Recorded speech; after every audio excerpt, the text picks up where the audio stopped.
Well, the GM meetings all wrapped up this week. The Cardinals and the rest of baseball's attention is on to truly work in the market and seeing what's out there for their teams. And specifically for the Cardinals this offseason, they're looking at adding some starting pitching to their rotation. Free agent additions is on our minds today. I know they're going to look at the trade market, but today I'm joined by Jake Wood of Viva Alberto's, and we're going to break down some potential options the Cardinals could add to their rotation through free agency on this episode of Deal on the Card.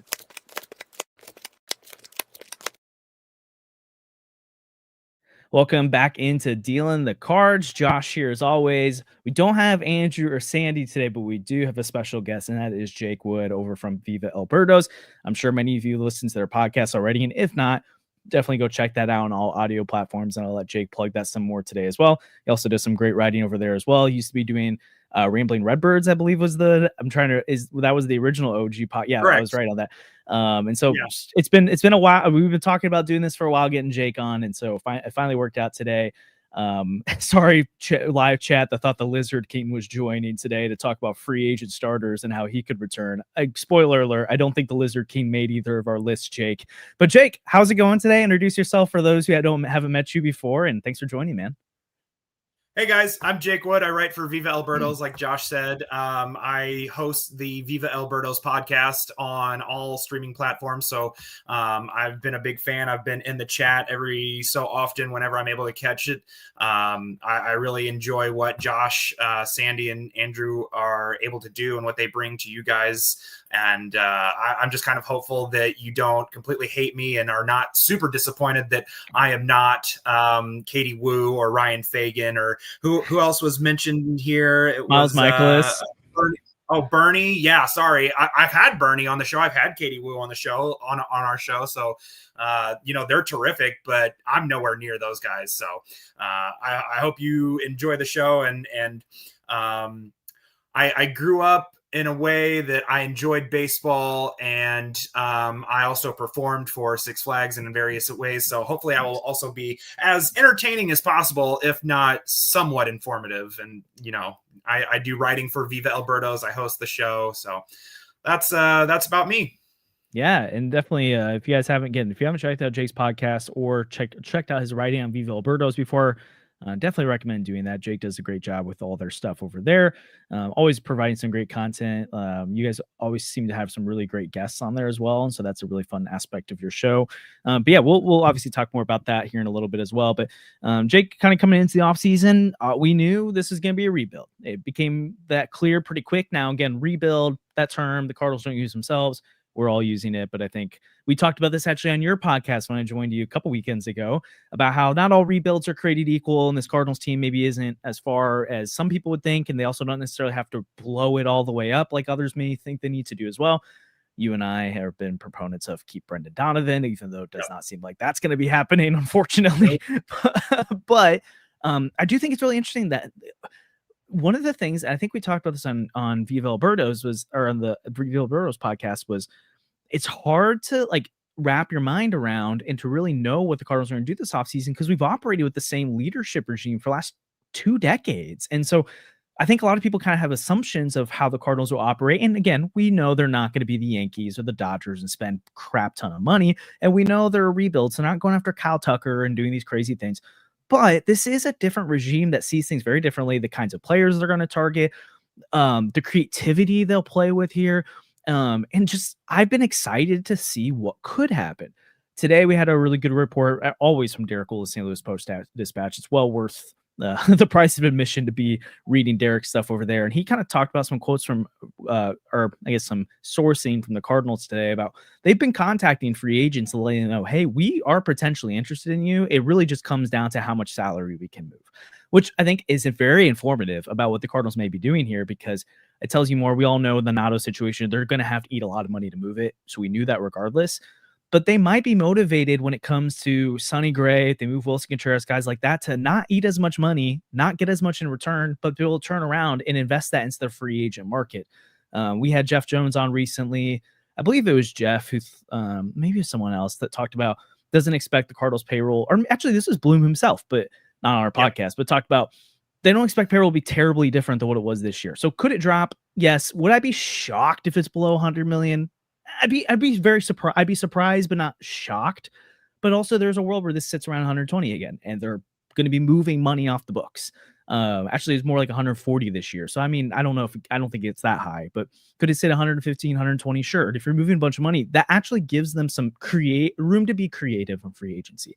So, Lon set up to say, Jake, I wanted to have you come on today because I want to talk about these free agent starters. You wrote an article recently about some interesting names they could target. And so I wanted to bounce some names off each other of guys that, again, this isn't Framber Valdez or Dylan Cease, although there's a weird ways that market could play out. I doubt it, but the market they really could play in is, again, the Miles Michaelises of the world. Sure, we get it.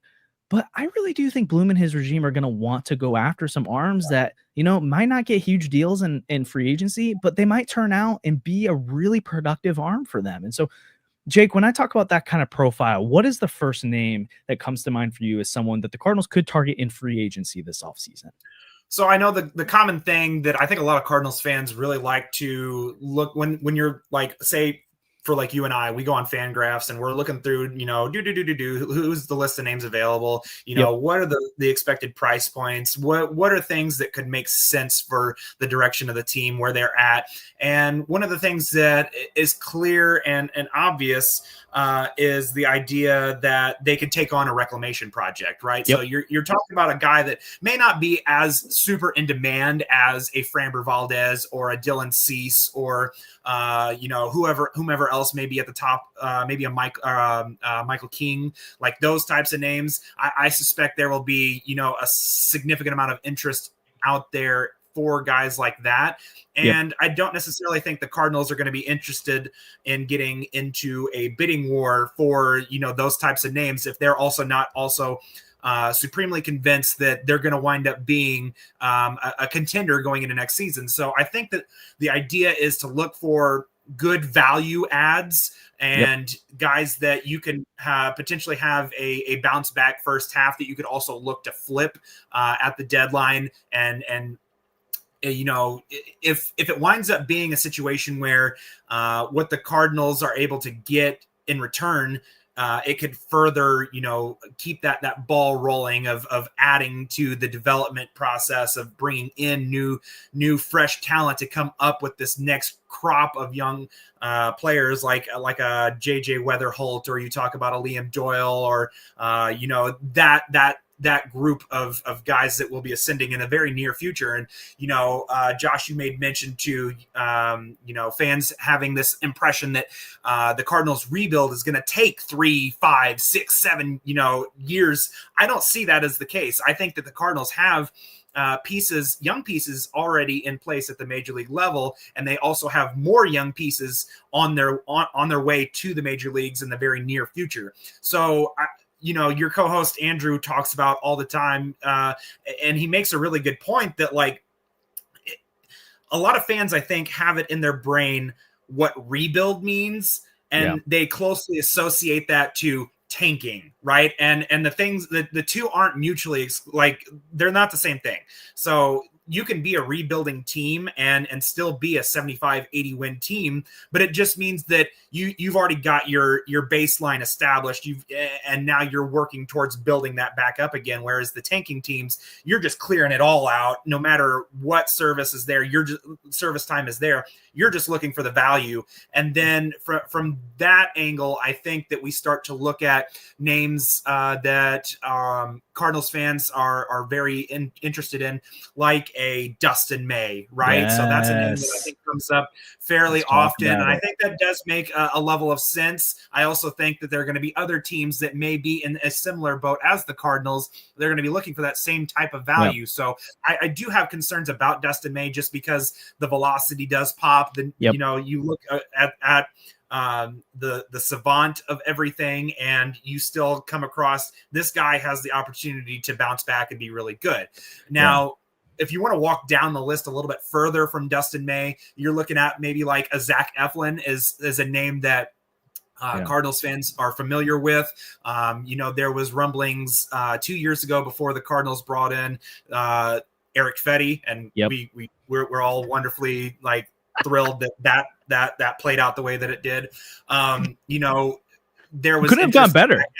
It went as well as a John Mozeliak led front office process could have possibly gone. Oof. And for me, I think that Zach Eflin makes some level of sense for the Cardinals on a 1-year deal. Who was it? The Athletic hit Tim Britton. I love the stuff that Tim Britton does. He puts out great content, and he projected Zach Eflin for 1 year and $17 million. And I think that's perfectly reasonable. That's a solid 3-4 starter that you could plug in. That's going to give you dependable, valuable innings. That's not Miles Michaelis. That has a little bit more of an upside to him that you could then look to turn and flip at the deadline and get some decent prospect capital back in return that will add to, kind of where the Cardinals are and where they're going. Another name, if you want, let's park on Eflin and May, and then we'll jump into some more names too, because we can rattle them off. So I really do like that Eflin pick. Honestly, I feel like there's 10 to 15 interesting names this offseason, ranging in potential outcomes too. And honestly, if anyone's like, hey, sign that guy because they're going to be a future ace, it's like, you know what? Every team in baseball will do that. So like the Cardinals are going to have to get a little bit lucky here. Also, the player development side of things have to come into play here, because if everyone knew Kevin Gausman was going to move on from the Orioles and become the Kevin Gausman we knew now, then every team would have targeted him. So there is a little bit of here where we're looking at some underlying metrics. We're trying to see what's going to happen here, but who knows if Dustin May is ever going to turn it around? Who knows if Zach Eflin's going to be that kind of guy? But we've seen some of that stuff before. So Eflin, really like that pick. I want to go back to Dustin May for a second too. So obviously you look at this past year, not great, right? Almost a 5 ERA. He did log 132 innings, which is encouraging for him considering the injury history, and that's something that you're always going to have to worry about with Dustin May. He's also that guy that, like you mentioned, the dip in velocity, very concerning, especially because he's never been a big strikeout guy anyways. Even when he had the loud stuff, it just, especially loud fastball, but his four-seamer's always been super flat and hittable. It's just never been a good pitch. The sinker at times has done its damage, but now that the velocity is dropped off on it, it really doesn't play that well. But there are some things that I think are really encouraging about it. I was looking into this today. It's just, did you know his sweeper had the highest spin rate of any breaking ball in 2025? You're talking of Dustin May? In all baseball. And it's like, okay, so this dude knows how to spin it.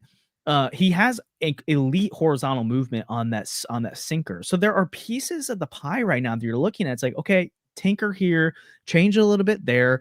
Is he ever going to be a big strikeout guy? Probably not. Because if he was with the Dodgers and they didn't figure it out, I'm going to guess someone else probably doesn't figure that out. But you never know. But could he get back to being a elite ground ball producer type guy who has a sweeper he can go to that, whether to produce that soft contact or to get that third strike when needed? I think you might be able to. And we're also talking about when it's the velocity and also just his inconsistencies this year. There's a report that came out, I think within the last week, that, again, it's the offseason. You're going to talk up your guys, but it sounds like they believe Dustin May's elbow is finally in a good place again. So even this past year, he was pitching, but it wasn't necessarily great. So there is that side of it that you're potentially encouraged by. But when I look at Dustin May, I see a guy that you're going to have to, because of the name value and the stuff, you're going to have to invest money into it. It's not going to be a $5 million 1-year deal. There's going to be plenty of clubs who are interested. I think where the Cardinals potentially do get a leg up here, and where I actually think the Cardinals can get creative this offseason versus other off seasons, and I'll get back to that point in a second, is that they're going to have that rotation spot. There's probably at least one starter that can go into free agency and basically guarantee to them, hey, if you sign with us, you are starting games. And Derek Gould has talked about this in the past, that sometimes people will talk about why didn't the Cardinals sign a 6th or 7th starter in those years where they say we have 5 starters? And it's because Jose Quintana is looking at that situation and saying, I'm not guaranteed to start for you if I sign there. So I'm going to go sign in Pittsburgh instead and be guaranteed a rotation spot. The Cardinals this year, there's no free agent pitcher on the right mind who's going to look at their rotation right now and be like, I don't know if there's a spot for me. That one, yeah. there is a spot for you. And so if Dustin May comes in, and I don't know what the number is, right? But that is actually a competitive advantage the Cardinals have versus the Dodgers or the Yankees or some of these teams right now, where if Dustin May signs there, it could be middle of May and he's in the bullpen, or middle of May and they've DFA'd him.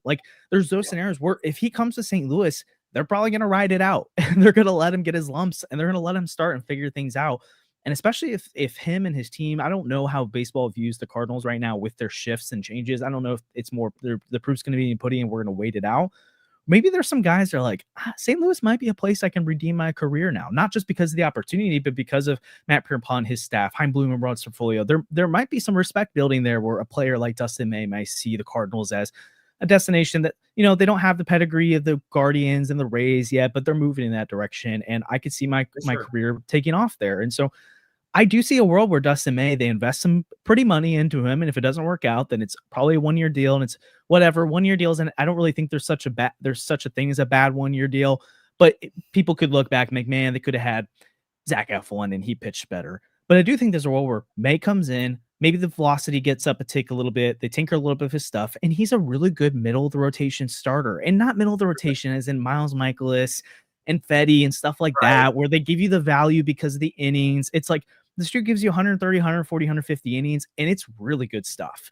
And on any day, he can match up with the other starter, best, like the number 1 or 2 of his staff if you need it. It's not going to be this 12 strikeouts flashy, but it could be flashy in terms of this dude's super effective. Is he going to miss a few starts during the season? Yeah, probably. That's who Dustin May's been.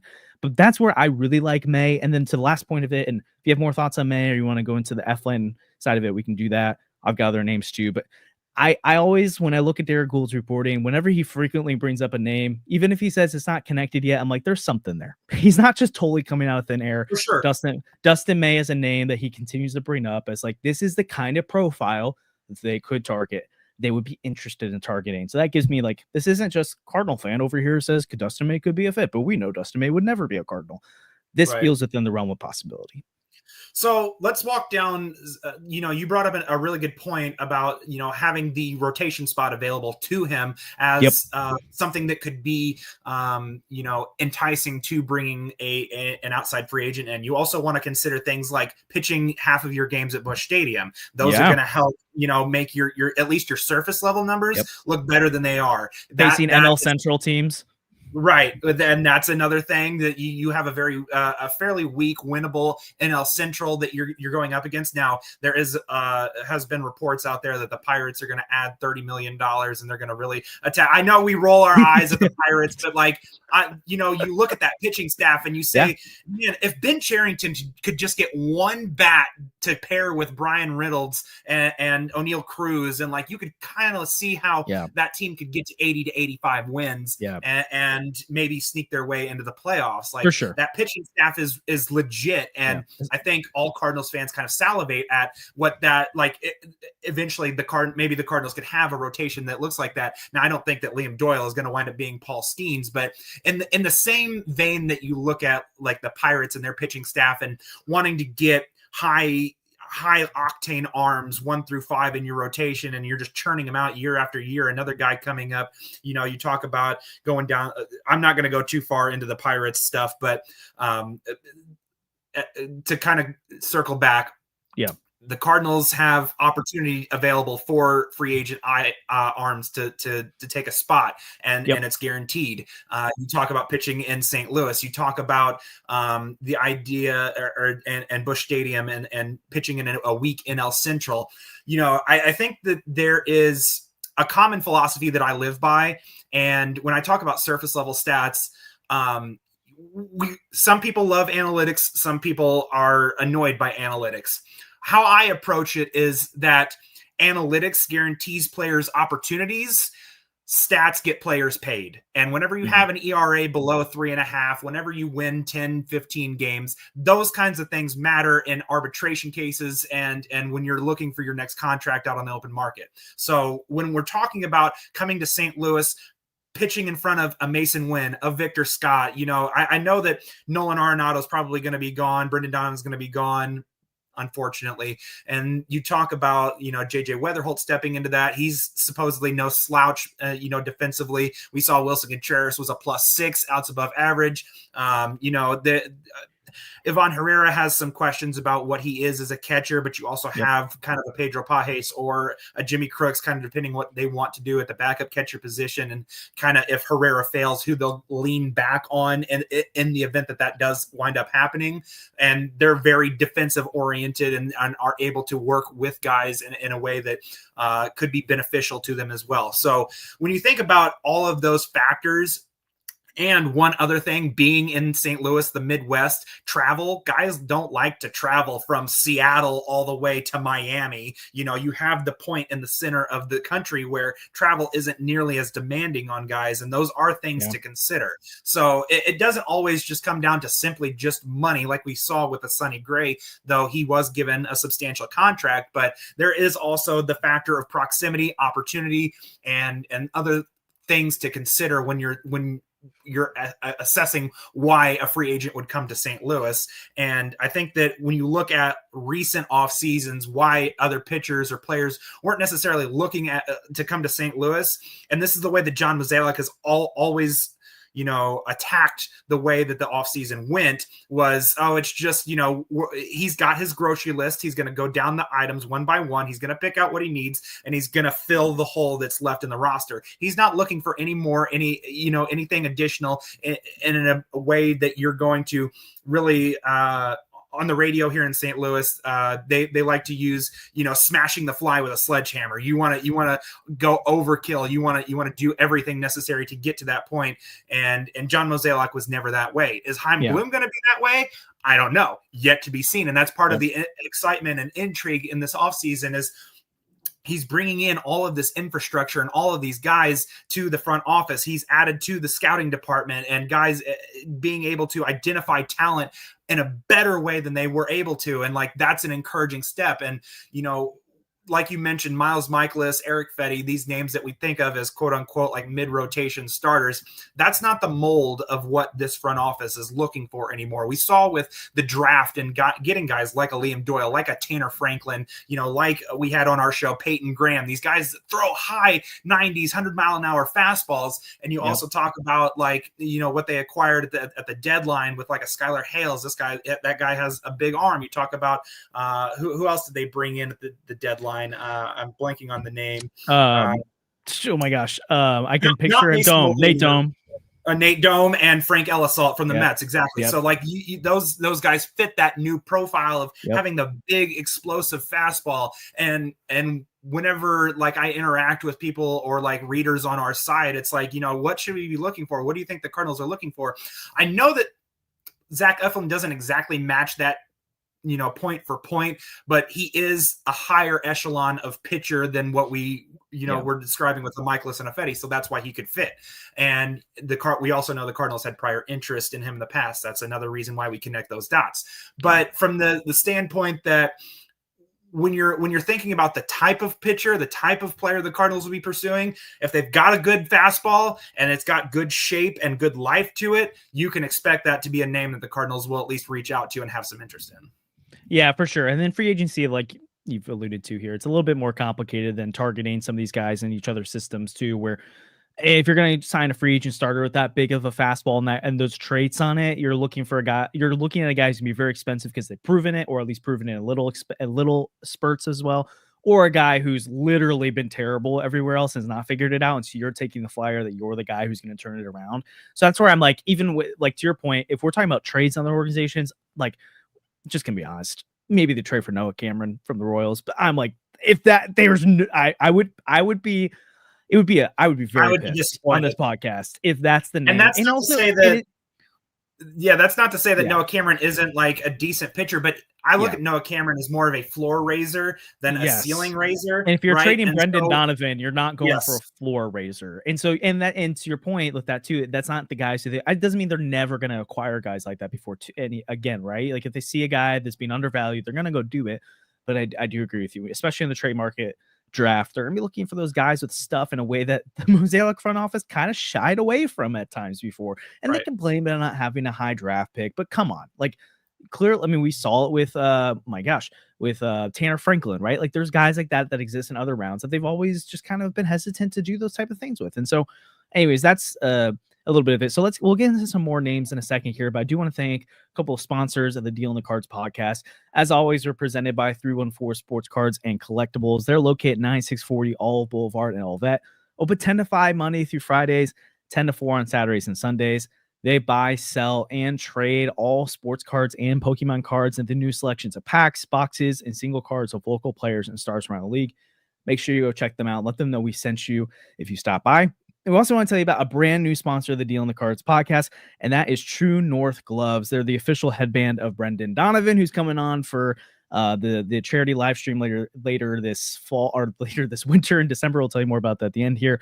But True North Gloves has headbands, batting gloves, golf gloves, pickleball gloves, all different kinds of things for your attire, whether you're playing baseball, golf. If you're like me and when you go running and your hair is super long, like, or mowing, like, and it gets in your face the whole time, like, I wear my Brendan Donovan 33 red headband, which I cannot find. And so I'm so mad. I just ordered a brand new set of them tonight because I need it for when I mow and for when I run. And so I got a new one. So we'll show you some of those products live at some point here. You can go to truenorthgloves.com to find headbands, batting gloves, golf gloves. They have all kinds of things, whether it's St. Louis themed, Brendan Donovan themed. Vinny Pasquantino has his own set there, U.S. Themed. They have all kinds of like fun things. I know a lot of, if you're maybe a high school player, junior high player listening now, like I know a lot of you like to play with like the snow cones and fun designs on things. They've got that stuff going too. And you can actually get 25% off your entire order by using True North 25 at checkout, and I'll put that code on the screen now as well. So make sure you go check out the True North gloves. They've got some great stuff going on there. Excited for our partnership with them. And again, they're the official headband of Brendan Donovan, and they're a local St. Louis business. So we always love to support local.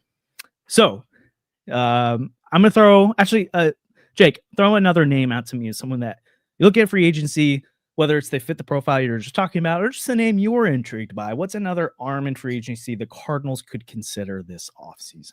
So another name I threw out there that I'm also seeing here in the chat that made a lot of sense to me was a reunion with Jordan Montgomery, the left-hander that the Cardinals traded away to the Texas Rangers at the 2023 deadline. Went through Tommy John. We saw whenever he went to Arizona that things did not go well. Just further proves the point that it's bad to wait all the way up until the middle of spring training to sign your free agents. You want to make sure you have that done ahead of time, so that way guys have proper amount of time to develop. You also look at Arizona as being a growing launching pad for hitters, and that's just not a good environment for pitchers to succeed unless your name is Zach Gallen, I guess. When the ball moves as much as Zach Gallen's does, it doesn't matter because you're not going to hit it anyway. But I digress on that point. Anyway, Jordan Montgomery, recovering from Tommy John surgery. He's probably not going to be ready until at least the beginning of May, if not into a little bit of June. So this would be a situation where you would want at least a 2-year deal, a year plus an option. Whether it be player or mutual, what have you, that would be something that I think the Cardinals should be interested in. We saw Monty have success here in St. Louis. We know that he is comfortable in this environment, comfortable pitching in this environment. He has familiarity here, and then he would have that guaranteed spot.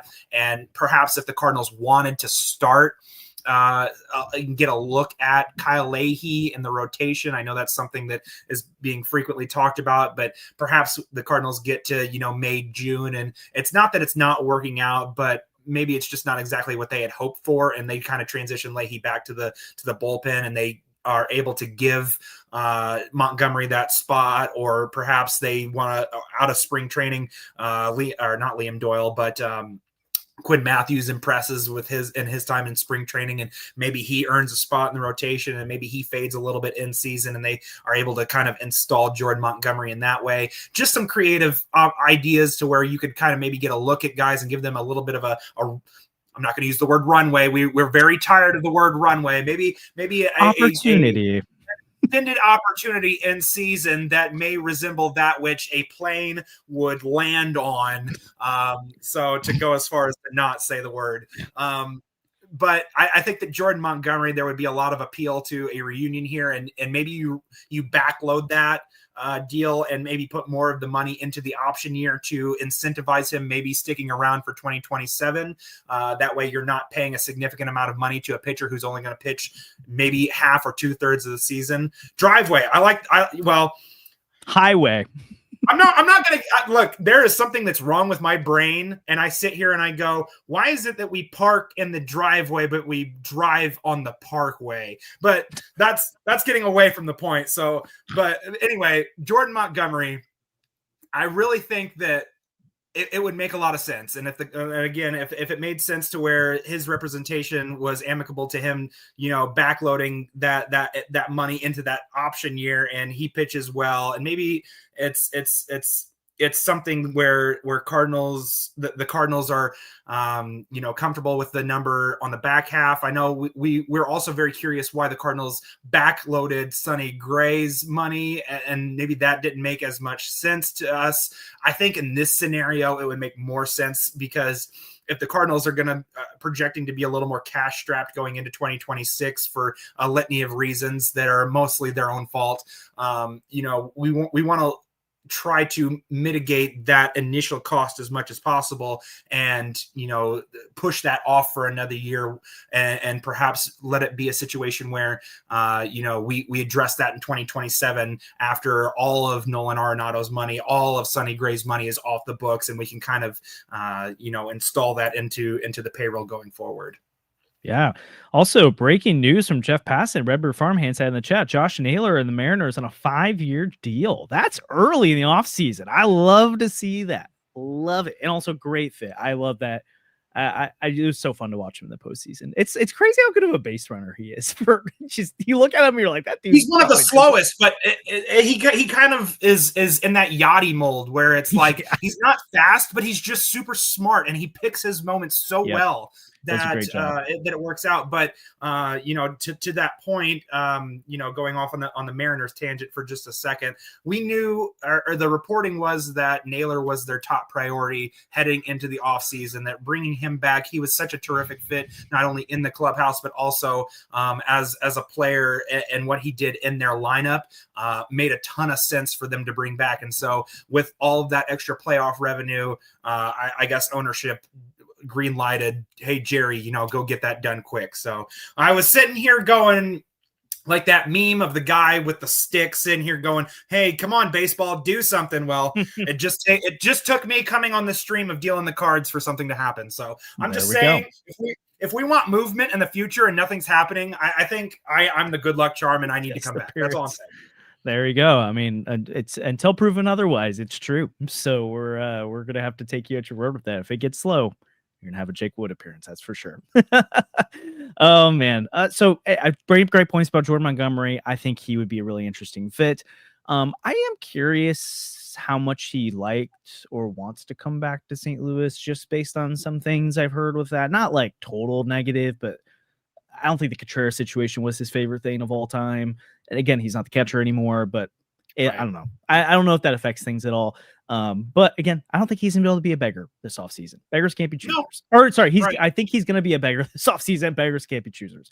And so I think he'll have a market, but I don't know that it is something where the Cardinals won't be able to play in. Yeah, and especially again when we're talking about opportunity here, like if he wants to go to a contender, he's not going to be guaranteed a rotation spot there. He's just not. I mean, after what's happened the past few years, we'll see what happens. Also coming off injury, there's a lot. Is he? I don't think he's going to be good to go to start the year. I think it's going to take a little bit of time, but maybe I'm wrong on that. I thought so. Anyways, we'll see what happens with that. June is kind of his projection because he had Tommy John at the end of March, and so that June is like right in that 14 to 15 month range where typically guys are back. So, but he did pitch well here, and I'm seeing that even from John. So there might be a part of him that's just like, go back to where it worked. And so, and New York's not going to be that place, but could St. Louis? We'll see. A name that I've always been very intrigued by. Again, I'm looking here, and I think Tyler Mahle is going to get a decent deal in free agency. So I don't think he'll be the guy, but he's a guy that I would be calling on, and I'd be checking in on his agent with and figuring out what that market looks like. When this dude's healthy, he's a very effective starting pitcher. Even look at this past year, he made 16 starts, and again, struggled with injuries again. So it's like you are playing, you're rolling the dice a little bit with that. Fastball, splitter, cutter, all graded out as great pitches in 2025, and his slider is good too. So you're talking about a guy with 3 pitches that have graded out as great, highly effective pitches. Oh, and your slider is good too. It's like, 4 good pitches in this game going to get you pretty far. 2.18 ERA in 86 innings this past year. Doesn't really strike many guys out. He has struck more guys out in the past. He was a little over 20%, 24% K percentage over his career, but dipped below 20 this past year. Again, not totally shocked by that coming off of injury and all the weirdness with that. About a 40% ground ball rate guy. Walks a little under 10% of the batters he faces. I've always really enjoyed him and thought he's a really interesting pitcher. And so if he doesn't have a market that develops all that well, or again, wants the opportunity, would like to go to St. Louis, I think that's an interesting name. Another one, again, I think this guy's going to get probably a multi-year deal and probably more money than the Cardinals would want to pay. But Lucas Giolito, again, we've seen the highs that are possible with a guy like that. And so when I'm thinking of a guy that, especially if you get him a 1-year deal, that you could be looking at July and be like, man, this dude had an all-star caliber season, or maybe not an all-star, but is just pitching really high, really effectively. There's a contender out there that wants to acquire him to start games for them in the postseason. Giolito's got the kind of stuff that can do something like that. Again, his strikeout stuff, very similar to Mahle. It was under 20% this past year, has sat closer to 25% for his career. Again, about a 40% ground ball rate, very similar in a lot of ways. Had a 3.41 ERA, 145 innings this past year. Started 26 games. So again, the health was very encouraging for Giolito this past year. But he's another guy that I'm like, again, as I said before, there's 10, 12, 15 names I think you could call on, and probably more than that I would, if I saw that name and come across Twitter, like Jeff Passan, Derek Gould says the Cardinals signed X. There's a lot of names out there that I'd be very level of excitement, but in general, I'm like, this could be interesting. Would like to see what they do with this here. So those are two more I'd throw out there. You had, though, I want to poke at this one. I don't know if it's where you're going at next, but it's a really interesting because I've started to look at these names, but you already had one picked out, because one of the popular trends we've seen over the last few years is relievers getting opportunities in free agency to go start somewhere. One of the names I'm kind of thinking of is Brad Keller, who just had a really great opportunity, or really great season with the Cubs this past year. Could he want to get starts again? But you had a name that I'm like, man, this guy's had some pedigree before. And again, he's worked out as a reliever recently, but man, if this guy wants to start, maybe St. Louis is the spot. Yeah, for sure. And the guy that you're referencing is Michael Kopech. And I think that, he kind of struggled as a starter in Chicago, but who else? Who hasn't struggled in Chicago lately? So we kind of throw that to the side a little bit. And, the Dodgers brought him in after they. Well, Eric Petty didn't struggle in Chicago. So. Well, that was before the league adjusted to him and figured him out. And just had to. We're not going back. We're looking forward, Josh. This is all about the future, like Squidward, future, right? Okay. So anyway, we're going forward and we're looking at Michael Kopech, right? And I speculated that a 2-year, $22 million deal, so $11 million AAV, is more than a reasonable shot in the dark at a guy with a 100-mile-an-hour fastball. We know the Cardinals like that. A wicked slider, a good, offering to pitch off of that. And then you have that electric cutter that, like Kareem talks about, is that bridge pitch between the two that if you have at least a 3-pitch mix, you can effectively function as a starting pitcher. And so I think, like we saw last season with Matthew Liberatore, the Cardinals do know how to do this. And I liken this opportunity to like what the Mets did with Clay Holmes this past offseason. I think that, this is where the Cardinals can be looking to take advantage of some value that might be existing out on the open market. I think Brad Keller is interesting, but I also think he performed too well and on too big of a stage that, you'd be able to get him for a reasonable I think more teams and a team that is closer to winning might be more intrigued by the idea of doing that. Maybe the Mets themselves go back to that well one more time and do it with a Brad Keller. But I think that Michael Kopech, coming off of another injury season, look, that's the name of the game here. The guys that throw hard traditionally spend a little bit more time on the injured list. But the good news is the Cardinals aren't really looking to compete in 2026. So you're just looking to reestablish that value as that starter.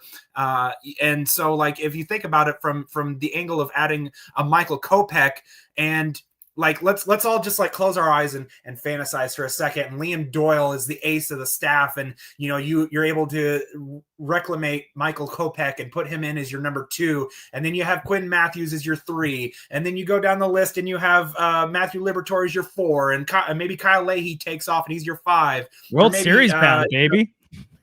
Like, there are so many.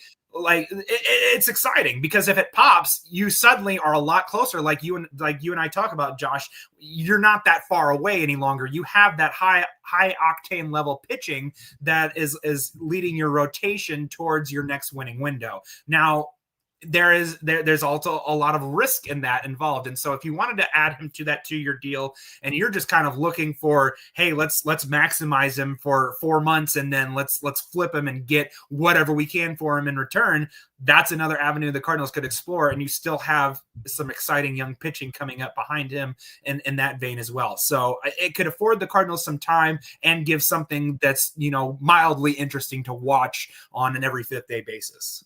Yeah, real quick, I'm just going to point this out because I see this in the chat sometimes, and I really hate the comparison. Please stop comparing the Cardinals to the Blue Jays. Please stop.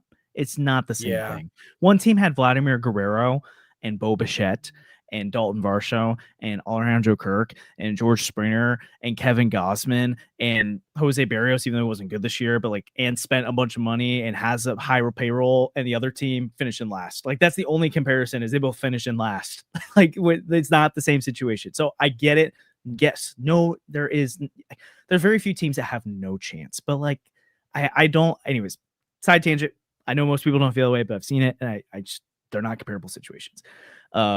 Beside that point, I also think I really like the Kopech side of it. I think I would be a little bit.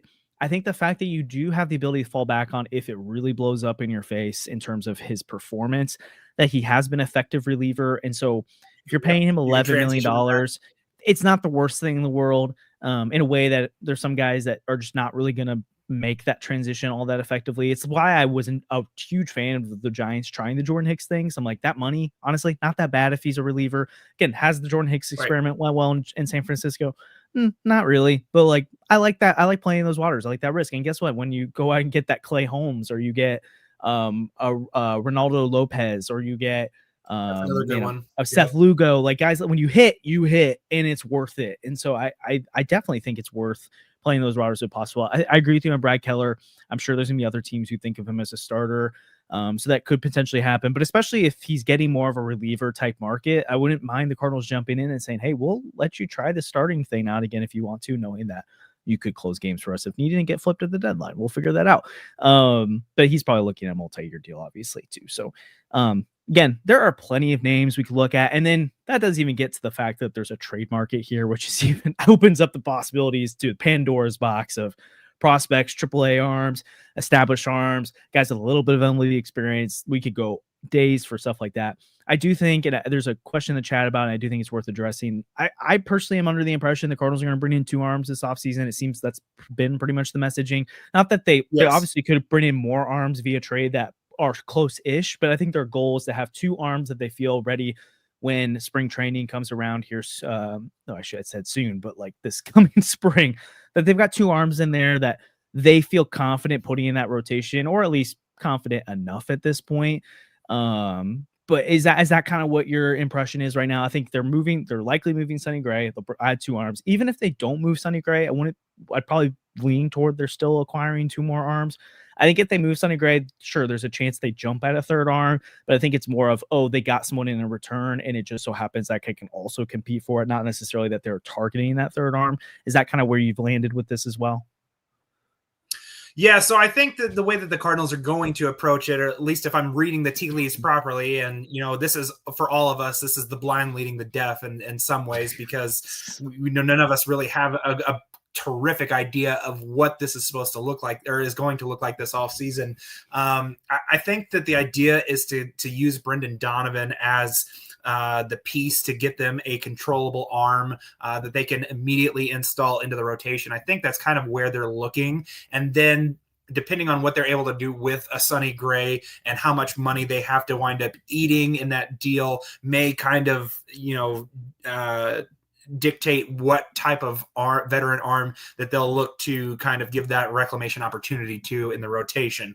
So I think that it also wouldn't be that terrible of an idea to perhaps also be kind of investing into a veteran swingman type, someone that if something goes wrong, break glass in case of an emergency. I've brought up the name like Brent Suter, left-handed pitcher who's pitched for the Brewers and the Reds this past season, as a guy who can pitch bulk innings quickly. He has over 7 feet of extension on his delivery. So even though the radar gun only says 87, 88, it looks like 92, 93 to players players in the batter's box, and so his stuff plays up a little bit, and he works quickly. And we know that playing in St. Louis, 100-degree weather in the middle of the summer, guys don't like to be just standing there in the baking heat. They like guys who work fast, get, even if they're going to give up a home run, do it quickly, and let's just keep this thing moving. And especially if you're bringing a long reliever in, and like perhaps the Cardinals are already getting blown out. So I think there would be some value in bringing a guy like that in. But to go back to your point,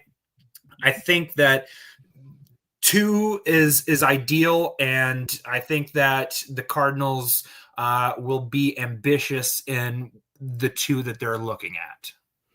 Yeah, and I still wouldn't. I think I agree with you in the sense that I think they'll be ambitious, but I wouldn't totally rule out some, a name for lack of a better way of saying I want to be excited by it. Yeah, I mean it's possible. Yeah, okay, he's not interesting, but he's also, I think we'd all be like, if Ryan Yarbrough was the guy, I wouldn't necessarily be throwing a party here. But I didn't even look at names that Derek Gould's thrown out before. And again, I feel like when he mentions a name, it doesn't mean it's going to happen, but I think it's interesting. He kind of ruled out Chris Bassett, even though he threw it in there. But like there are like the Anthony K's of the world, which is interesting. 2 that I do like a lot too, or at least like enough that I want to look more into. Nick Martinez fits the mold we were just talking about, but if he's signing in St. Louis, it's probably because he's under the impression he's going to be starting and not filling that swingman role, which I'd be fine with. Again, it doesn't necessarily fit the mold where we talk about someone with a lot of upside. And then Adrian Hosier as well, just he's been an effective guy. But to me, like those feel more like you're trying to catch lightning in a bottle, like you did with Eric Fetty and Miles Michaelis type stuff, rather than truly hitting for the upside. So again, I think it's like, obviously it's not out of the question those names are in the mix, but again, as the reporting's come out, as the offseason's gone on, and again, looking at what Bloom has done in the past and what he's done with the kinds of guys he's targeted so far, as you've mentioned, I would assume that's the kind of direction he's going to go in, is with more upside. And again, Derek Gould also in that story today talking about spending with free agents and like, hey, like we might have a market for you if we move some money. Bloom's talked about like this is an opportunity for them to kind of show like the changes and the philosophy shifts they've made in their scouting department, the things they target. And so specifically he was talking about trades this offseason, that as we saw with the Maton and Helsley and I guess for kind of the match deal, but not really, we saw a different, and in the draft especially, seeing different kinds of arms they target or players they target in general. We're going to have an opportunity to see that again with Brendan Donovan.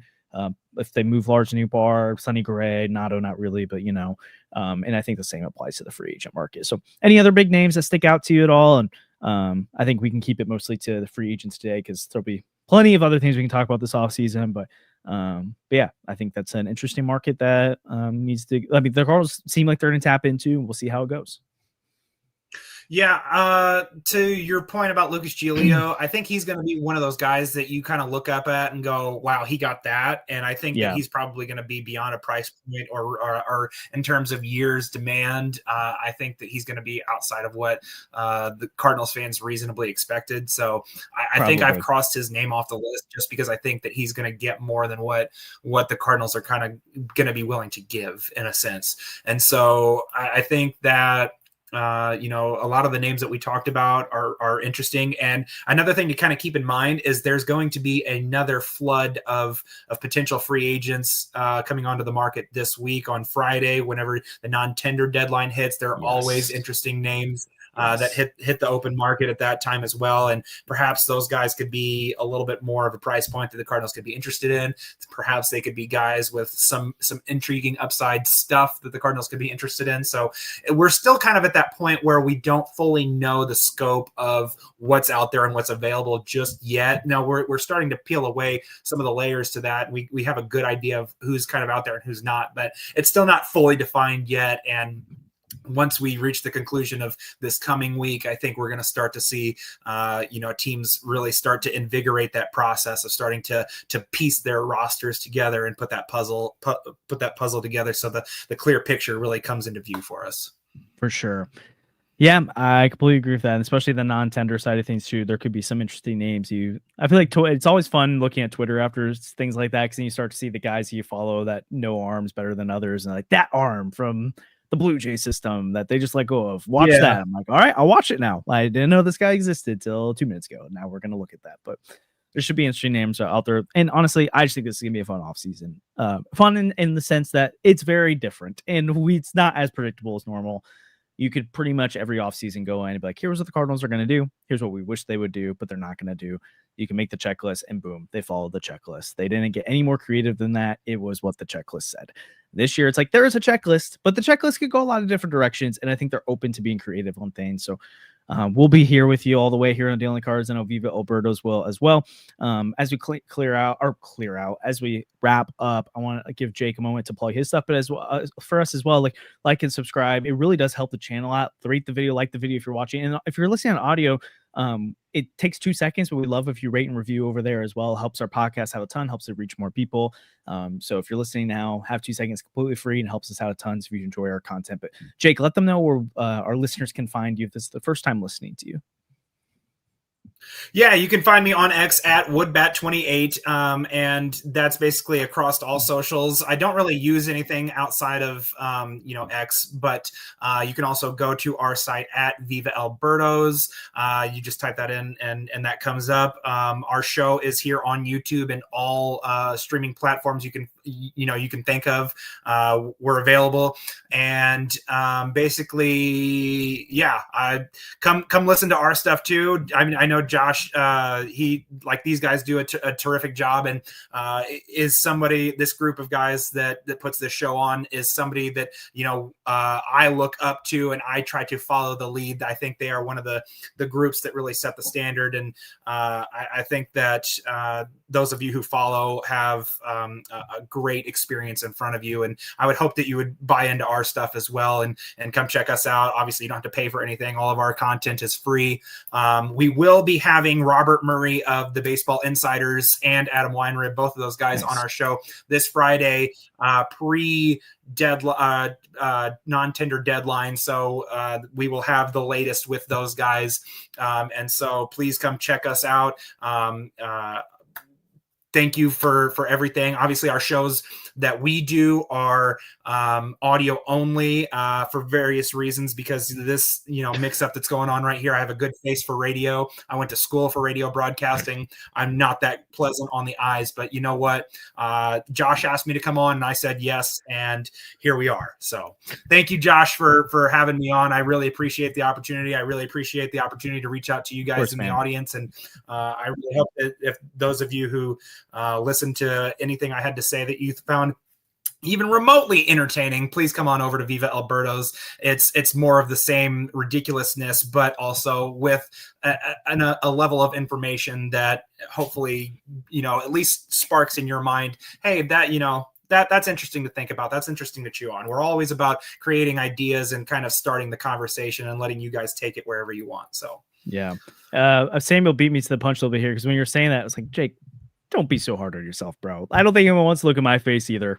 So I think it's just YouTube, man. But I was like thinking in my head, I'm like, what's the opposite of, like, how people have like the voice changer, so it's like not their real voice. I'm like, how do you do like not your real face? And someone's like, well, they do have AI avatars now, so you could just throw one on YouTube or whatever. But I'm just joking. But that feels disingenuous, Josh. If you're gonna get me, you're gonna get the full disappointing experience, and that's what it is. It is like if someone, I mean, everyone's done Zoom before, so people know what this is, but it is kind of like, I'm not gonna lie, like it is kind of like a little bit what's the word I'm looking for? Like, not concerned. It makes me a little self-conscious to put my face out there and to talk about things, and like people, like everyone just gets to like give their opinion on things, and it's like, oh, well, sometimes people are like, why aren't you getting your hair cut, bro? And I'm like, thanks, appreciate it, YouTube comments, thanks, man. I was full disclosure, I was in the bathroom combing my beard for like 10 minutes trying to get it straightened out and make it look nice, because I was very self-conscious about people seeing my face for the first time in a content space. So yeah, I totally get that. But you don't have to worry about that, because you have the long flowing hair and all this wonderfulness, and yeah, it works for you. It's not. I'm worried that I'm just going to tank our listenership, because they're like, I got to look at this guy. They're there for the takes, man. They're not there for our faces. But who knows, man? I don't know. Maybe someone's in the YouTube being like, we like Andrew's face, but I don't know. Anyways, this is the reality went in a weird direction I didn't expect it to go.